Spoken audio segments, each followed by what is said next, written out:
페이지 수로 219페이지입니다. 사도행전 18절부터 23절까지 한 절씩 교독하겠습니다. 제가 먼저 읽겠습니다. 바울은 더 여러 날 머물다가 형제들과 작별하고 배 타고 수리아로 떠나갈새 브리스길라와 아굴라도 함께 하더라. 바울이 일찍이 서원이 있었으므로 엥그라에서 머리를 깎았더라.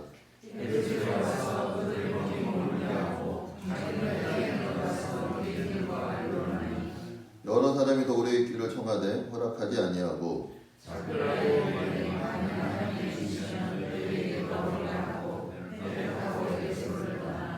가이사랴에 상륙하여 올라가 교회의 안부를 물은 후에 안디옥으로 내려가서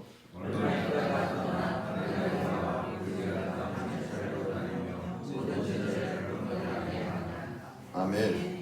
오늘 이 말씀이 다 여러분에게 귀한 은혜의 말씀 되길 예수 이름으로 축원합니다. 오늘 우리가 읽은 이 사도행전 18절부터 23절까지 말씀은 짧은 어떤 구절의 말씀이지만 이 구절 안에는 사도 바울이 우리가 이제 쉽게 구분하기 위해서 이제 2차 전도 여행이라고 하는 그 고린도에서의 그 1년 반의 시간을 더 지나고 그 다음에 갈리오라는 사람이 아가에 총독되었을 때에 어떤 유대인들의 어떤 그런 뭐라 그래야 될까요? 고발 속에서 그 사도 바울이 그 갈리오가 그 그리스도교를 기독교를 인정하였고 그리고 나서 이제 문제입니다. 그리고 바울은 더 여러 날 머물다가 형제들과 작별하고 배 타고 수리아로 떠나고 그러니까 2차 전도 여행의 마지막과 3차 전도 여행의 시작이 지금 같이 이렇게 버무러져 있는 것이 오늘 우리가 읽은 사도행전 18절부터 23절까지 내용입니다. 약 한 2년에서 2년 반 정도의 어떤 전도 여행의 끝자락과 또 다른 새로운 시작. 여러분이 잘 아실지 모르겠지만은 가이사랴 22절에 가이사랴에 상륙하여 올라가 교회의 안부를 물은 후에 안디옥으로 내려가서 23절에 뭐라 그래요? 얼마 있다가 떠나 이때부터 이제 사도 3차 전도행이 시작되는 거예요.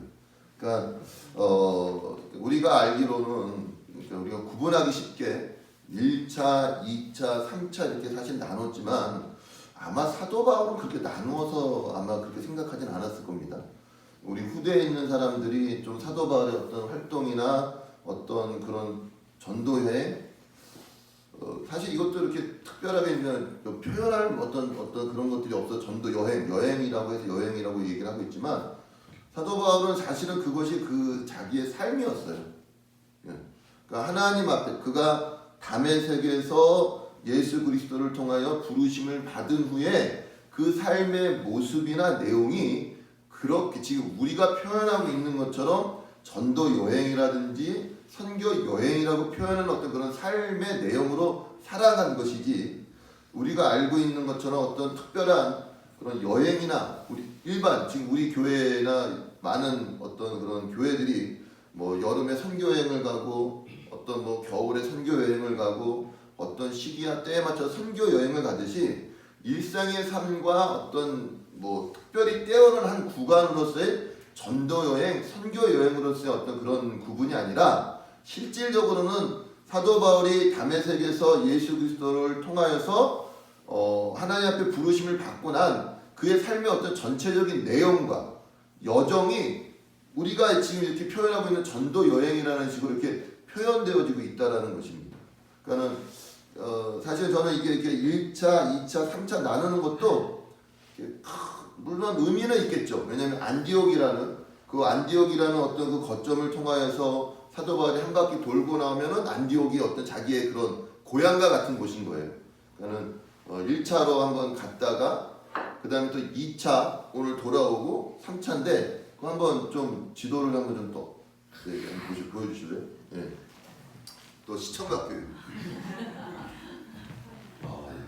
좋네요. 뭐 이렇게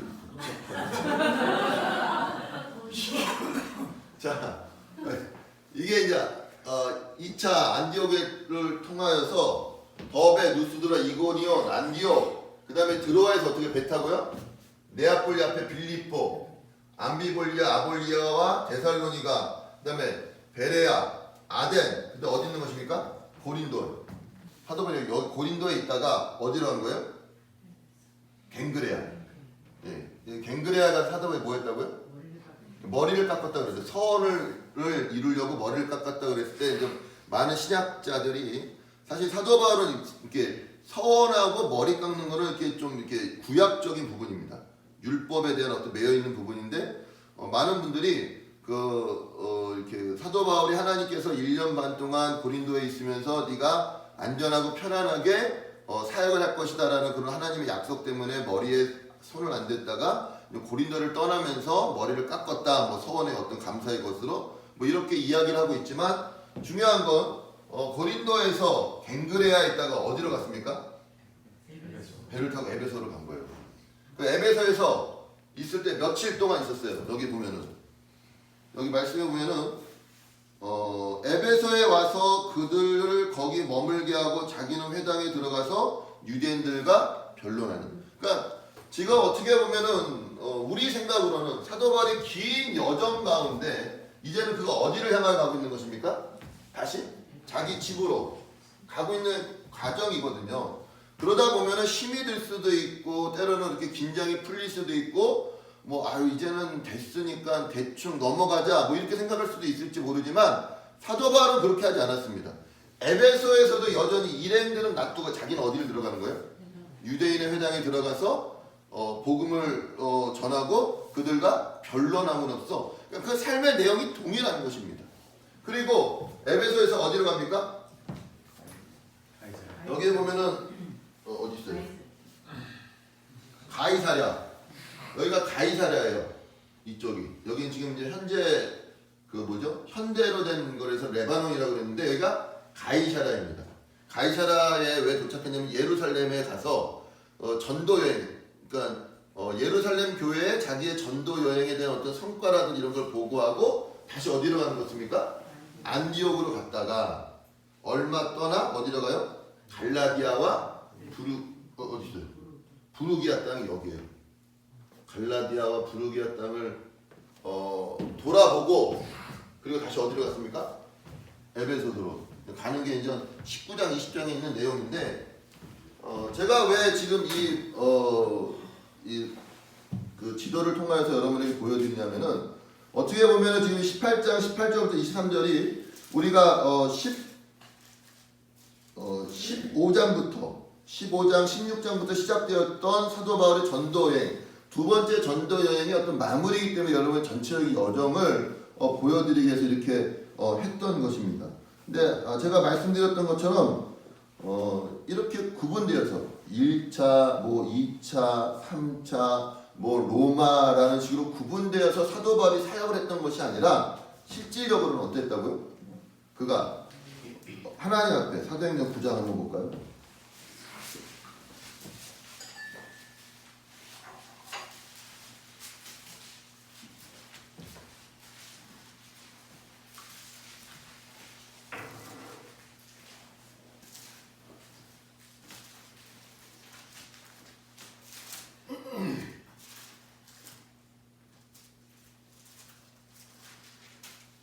사도행전 9장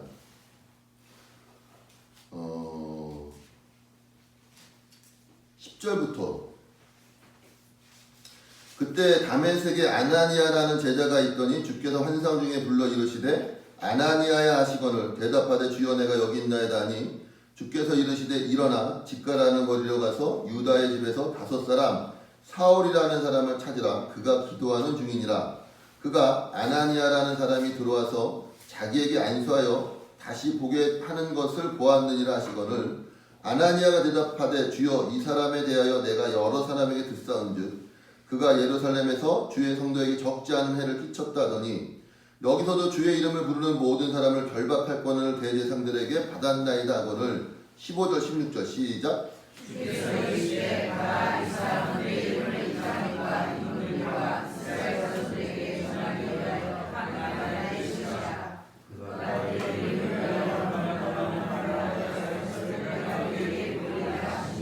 아멘. 그렇게 하나님으로부터 부르심을 받고 나서 사도 바울의 삶의 내용이 지금 우리가 지금 알고 있는 뭐 1차, 2차, 3차라고 이야기되어지는 전도 여행으로서 우리에게 보여주고 있다는 것입니다. 근데 중요한 건 왜 성경이 사도행전에서 특별히 뭐 사도행전뿐만 아니라 곳곳 사도 바울의 흔적이 있지만 특별히 1장부터 12장까지는 예루살렘 교회와 베드로의 사역이 주된 것이었다면 13장부터 시작해서 28장까지는 누가 주된 사람으로 나옵니까? 주인공으로? 사도 바울이라는 사람이 주인공으로서 그의 어떤 그런 전도의 흔적들, 여정들을 보여주고 있는데, 그러니까 왜 그걸 보여주고 있느냐라는 거죠. 왜? 지금 여러분이 사도행전 강의 설교를 듣고 있는데 여러분이 듣고 있는 설교의 중심되는 인물이 누굽니까? 사도 바울이거든요. 사도 바울. 그럼 왜 계속해서 제가 여러분에게 사도 바울이라는 사람을 통하여서 여러분의 사도 바울의 어떤 인생을 이야기하고 있느냐 이거죠. 왜요? 사도 바울처럼 살아라? 아멘입니까? 이제 눈치는 있으셔갖고 그게 아닌 건 아십니까? 그건 아니라는 거죠. 우리가 사도 바울처럼 그의 어떠한 그렇게 삶의 방법대로 삶의 모습대로 선교에 전심하며 어떤 전도에 전심하며 그렇게 살라는 건 아니라는 거예요. 이렇게 살 수 있는 분은 누구밖에 없는 거예요? 사도 바울밖에 없는 거예요. 그러니까 우리가 이 사도 바울이라는 사람을 통하여서 사도 바울을 통하여서 하나님이 나에게 우리에게 교회 가운데 무엇을 말씀하시고 있나 그랬었을 때에 사도 바울의 살아가는 인생을 통하여서 나도 이렇게 살아야 되겠다라고 생각하면 여러분 잘못된 생각이라는 것입니다. 왜냐하면 2000년 교회 역사 중에 사도 바울 같은 사람은 몇 명만 있어요. 단 한 명만 있는 거예요. 그러니까 여러분이 사도 바울 같이 살려고 그러면 될까 안 될까요? 안 돼요. 살 수 있어 없어요? 그렇게 못 살아요. 왜? 하나님 그렇게 부르시지도 않았어요. 여러분 부담 가지실 필요 없어. 사도 바울 설교를 들을 때마다 그럼 나는 사도 바울처럼 살아야 되는가? 난 안 될 것 같은데 안 되는 게 당연한 거예요. 그게 아니라 중요한 것은 사도 바울을 통하여서 하나님이 어떻게 일하고 있는가를 보여드리겠다는 것입니다. 아멘? 그러니까 복음이 사도 바울이라는 한 사람을 통하여 어떻게 증거되어지고 있고 전파되어지고 있고 얼마나 자유롭게 얼마나 왕성하게 지도에 보니까 막 빨간 줄 막 곳곳에 있으면서 막 복음이 전파되는 것들이 보여졌는데 사도 바울이 하나님 앞에 부르심에 순종함으로 말미암아 그 한 사람을 통하여 얼마나 1차, 2차, 3차, 로마 그리고 아직도 사도행전은 이렇게 닫혀있지 않았거든요. 그러한 전도여행을 통하여서 얼마나 복음이 이렇게 증거되어지고 있고 전파되어지고 있는가. 그러면 그 복음이 사도 바울에게 뿐만 아니라 누구에게도요? 저와 여러분에게도 동일하게 그렇게 살아서 역사하고 있다는 것입니다. 어떠한 모습으로요? 여러분 각자 삶의 모습으로 그렇게 복음이 움직이고 있고 하나님이 일하시고 계시다는 말입니다. 그럼 그 복음에 대하여 하나님의 일하심에 대하여서 저와 여러분이 무엇 해야 되는 것입니까? 반응해야 되는 것이고 응답해야 된다는 것이죠. 오늘 사도 바울이 하나님께서 그가 다메섹 도상에서 그 예수 그리스도로 말미암아 하나님 앞에 부르심을 받았을 때 그의 부르심이 무엇이었어요? 이 사람은 내 이름을 이방인과 임금들과 이스라엘 자손들에게 전하기 위하여 택한 나의 그릇이라. 그가 내 이름을 위하여 얼마나 고난을 받아야 할 것을 내가 그에게 보이리라. 고린도서에서 사도 바울이 자기의 자랑을 이야기할 때 무엇을 자랑하는 것입니까? 약함을 자랑하였던 것처럼 그는 정말로 많은 고난 가운데 복음 증거의 일꾼이 되었던 것이죠. 오늘 사도 바울이 제가 이 사도행전 18장 이 말씀을 보면서 바울이 더 여러 날을 머물다가 형제들과 작별하고 배 타고 수리아가 어디냐면 아까 시리아를 말하는 거예요. 시리아는 어디냐면 사도 바울의 그 거점이었던 안디옥이 있는 동네가 시리아예요. 시리아를 가고자 해서 배를 타고 가는 거예요. 배를 타고 가는데 갈 때 어디로 가는 거예요? 갱그레아를 거쳐서 에베소에서 머물다가 잠깐 머무는 그때에도 그는 유대인의 회당에 들어가서 복음을 전하였고, 그 에베소에서 잠깐 머물다가 그는 또 배 타고 어디로 가는 것이라고요? 가이사랴. 가이사랴에 상륙하여서 예루살렘에 들려서 예루살렘에 있는 사람들을 교회 지도자들을 만나고 또 어디로 올라가는 것입니까? 안디옥으로 올라가서 잠깐 있다가 떠나 갈라디아와 부르기아 땅을 차례로 다니며 모든 제자를 굳건하게 하는 그 여정과 일정이, 저는 솔직히 이거를 보면서 내가 숨이 차더라고. 이 일정을 이렇게 저도 이제 설교를 준비하려고 지도를 봤을 거 아니에요. 근데 그 짧은 순간에 요 18절부터 23절까지 짧은 순간에 사도 바울은 굉장히 많은 거리를 어떻게 한 거예요? 여행을 했다고. 저도 이제 우리 교회도 이제 선교 여행을 떠나잖아요. 그 이제 10년 됐더라고요. 저희가 작년에 어저께 10주년 그 기념 예배를 드리면서 쭉 하나님이 해왔던 것들을 보니까 정말 우리 교회는 정말 선교하는 교회고 선교적인 교회더라고요. 근데 죄송합니다. 이 젊었을 때는 여독이라는 게 없었어. 여독이 뭔지 몰랐어요. 여러분 안 해보신 분들은 모르지만 40일을요 한 7개 주를 옮겨 다니면서 또 비행기값 싸게 한다고 새벽같이 새벽에 뭐 한 3시에 일어나서 막 움직이고 뭐 밤새 잠 안 자고 짐 싸고 움직이고, 그 40일을 7군데를 40일간 다니려면은 몇 박 며칠 정도 되는지 아세요? 그러니까 한 5박 6일? 4박 5일에 5박 6일 정도 되는 거예요. 그러면 하루 출발하는데 하루 떠나는데 하루 3, 4일만 있는 거, 3, 4일만. 그 짐이 있잖아요. 캐리어 2개. 저는 한 3개에서 4개 돼요. 왜? 사모님 것도 들어야 되니까. 안 들으면 또 쫓겨나. 돈을 안 줘. 중요한 건 그렇게 일정을 40일을 돌고 오면은 그래도 한 5년 정도는 괜찮았어요. 아무런 것도 없었어요. 근데 한 3년 정도 된다, 4년 정도 되고 나서는요, 제가 여독이라는 걸 느끼겠더라고요. 몸에 이 피곤이 이렇게 안 되는 거예요. 그래서 3년 전서부터 갔다 오면 꼭 여름에 감기를 하라고. 그것도 한 달 이상을 앓는 거예요. 병원을 가도 안 낫더라고. 첫 해에는 병원을 안 갔어요. 그냥 견뎠어. 한 달 견디고 나서는 이거 도저히 힘이 들어서 병원 갔는데도 아플 만큼 아파야 되더라고요. 근데 그 다음에는 감기 기운이 있으니까 어떻게 했을까요? 빨리 병원 갔죠. 그래도 한 달 안 앓더라고요.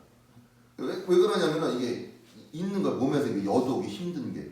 근데 지금 비행기 타고 움직이고 뭐 버스나 이제 그 뭐죠? 렌트카 타고 움직여도 그런데 이 지금 사도 바울은 지금 뭐 갖고 움직이는 걸까요?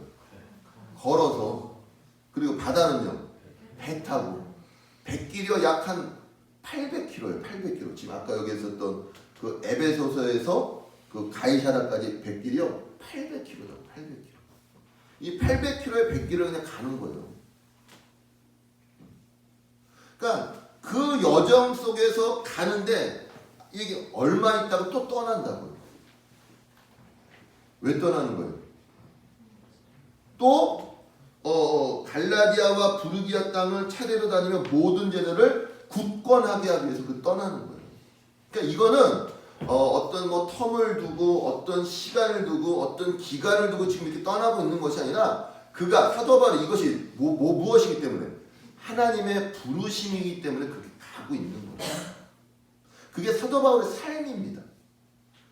오늘 제가 이 설교 제목을 멈추지 않는 길이라고 이야기했는데, 네, 사도 바울은요 멈추지 않는 길을 가는 거예요.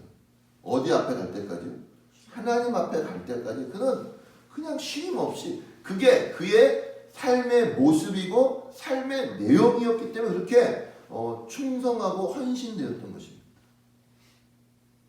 제가 앞에도 말했지만 여러분 보러 사도 바울처럼 그렇게 하라고 이 말씀을 드리고 있는 것이 아니라, 그는 하나님의 일하심과 복음의 어떤 증거와 복음의 그 일하심이 사도 바울의 삶을 그렇게 표현되어지고 그렇게 나타내도록 했더라면 오늘 여러분의 삶 가운데 복음이 하나님의 말씀이 어떻게 표현되어지고 있고 어떻게 드러나고 있는가를 제가 여러분에게 묻고 있는 거예요.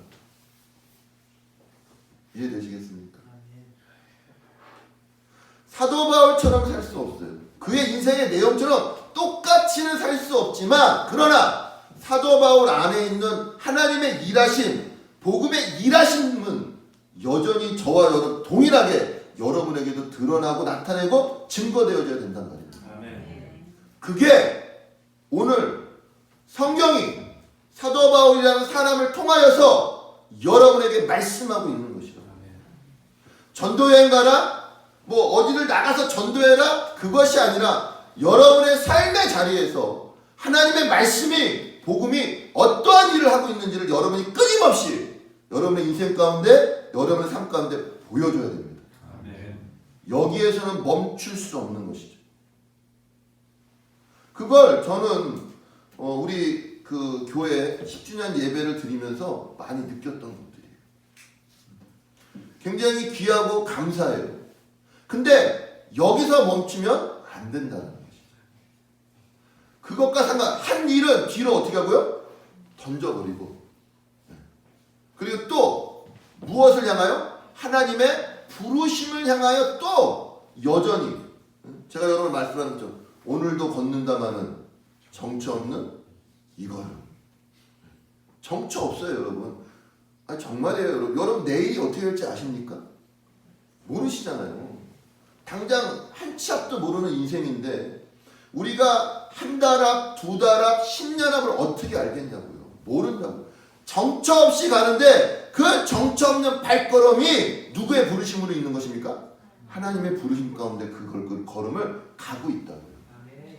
그것이 여러분의 삶 가운데 드러나고 증거되어지길 예수 이름으로 축원합니다.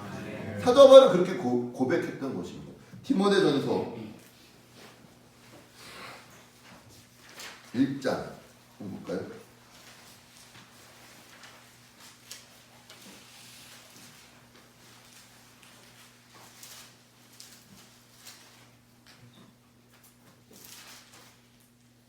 (12절) 나를 능하게 하신 그리스도 예수 우리 주께 내가 감사함은 나를 충성되이 여겨 내게 직분을 맡기심이니. 13절 읽으세요. 시작.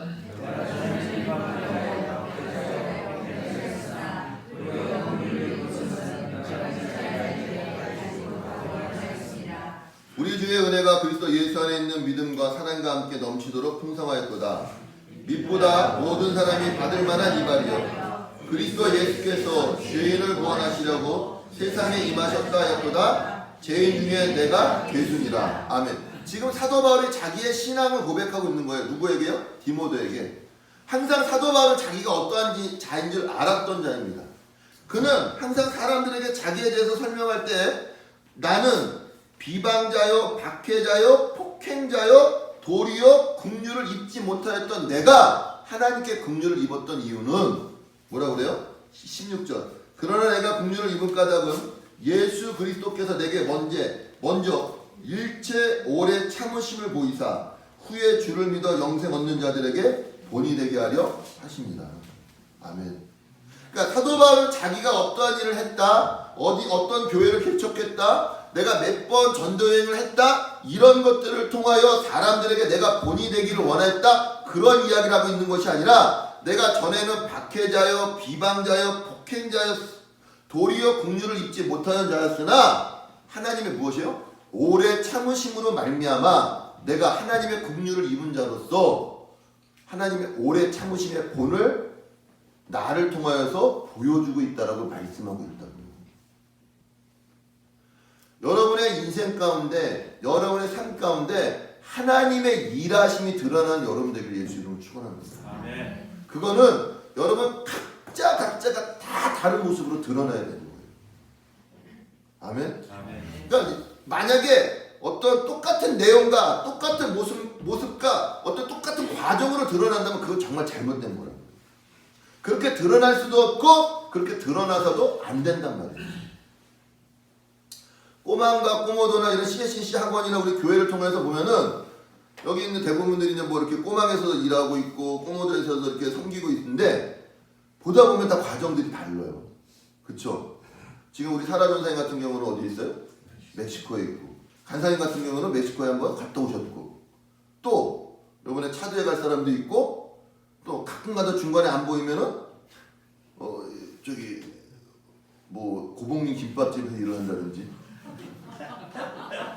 아니면 또 어디에서 일을 한다든지, 각자의 다르신 가운데 뭐예요? 하나님의 부르심과 일하심이 다르다고.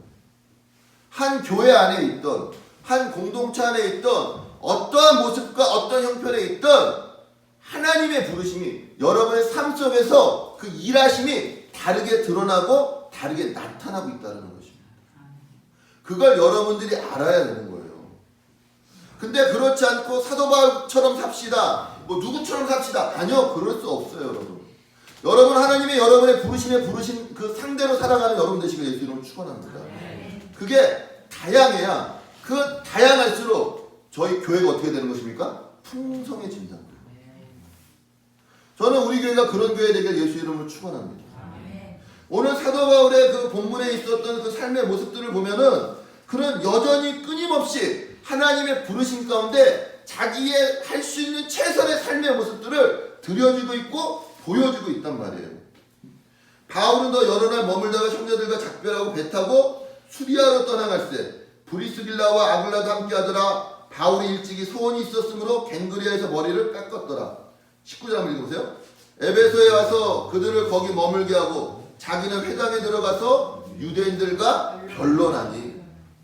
사도 바울은 항상 먼저 그런 첫 번째, 그러니까 가지 못했던 지방에 가면 항상 어디 먼저 들리는 것입니까? 유대인의 회당에 먼저 가는 거예요. 그리고 누구에게 복음을 전하는 것입니까? 유대인들에게 복음을 전하고, 유대인들이 복음을 거절하면 어디로 가는 거예요? 이방인들에게 가요. 제가 말씀드렸잖아요. 이제는 전도 여행을 마무리하는 단계 가운데 있어도 그는 어느 지방, 어느 곳에 가더라도 그것에 대해서 결코 게으르거나 결코 이렇게 허투루 하지 않아요. 오늘 여러분의 삶 가운데 그러한 삶이 되기를 바랍니다. 하나님의 부르심 가운데 여러분 끝까지 잘 마무리하십시오. 용두삼이라고 그래요. 용두삼. 마무리가 안 좋아 그래요. 마무리가 안 좋아. 대부분 그래요. 대부분. 그쵸? 다 했다고 갔는데 수돗물 틀어놓고 간다든지, 전기 안 끄고 간다든지, 뭐 하나 부족함을 입고 간다든지. 그게 일상에서의 우리의 삶의 모습이 어디서 드러날 수 있는 거예요? 복음을 전하는 데서도 삶의 모습이 드러날 수 있다고요. 그래서 삶이 예배라는 게 그런 거예요. 하나하나 누구 앞에 행하는 것입니까? 하나님 앞에 행해야 되는 것이라고. 삶 속에서 낭비되어지고 흐트러진 모습이 복음 앞에서, 주님 앞에서 그렇지 않을 거라고 여러분 생각하면 큰 오산이에요. 일상의 모습이 우리가 하나님 앞에 서 있을 때의 모습과 똑같단 말입니다.